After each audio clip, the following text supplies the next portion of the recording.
Says there after the goal we were thinking about the result and we should have done the opposite. He said we should have really held on to that game and grabbed the ball, had more possession. Yeah. Is that just a sign of just how desperate this team is to win games? Yeah, I think it probably is, and the mentality of the players, knowing that the expectation is that they go to Fulham and win after a good performance in the first weekend. But I totally agree with the manager.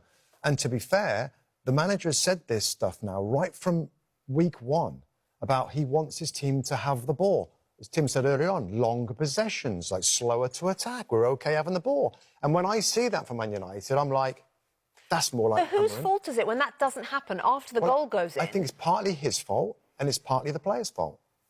You know, so can the players do that under pressure? Are their touches always secure to keep possession? Because ultimately in the game, things change. Fulham go behind, they're going to push more. There's more pressure on Man United to do what he wants, which is keep the ball, possess and make good decisions and play through the press to force them back. If they don't do that very well, then all of a sudden they're on the back foot and it's harder to play out. Diego Dallo, sorry, Tim. Dallo, for their goal, and I'm not sure we showed it in the highlight, he opened up his touch to receive the ball and he presented the ball to the opponents and there was a turnover. Those little details, when I played against Man United, I'm sure when you played, if Dallo makes that mistake, right, and he opens up, instead of oh, a bit of pressure, I'll keep the ball, let's keep...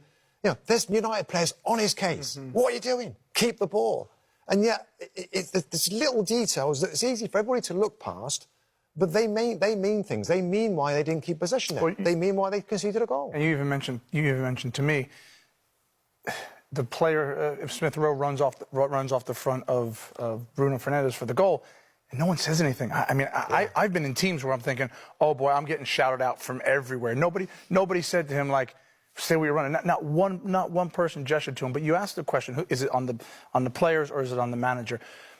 You'll continually hear me say this is going to take some time, right? And nobody wants to hear that. But the fact of the matter is, it's a fragile team.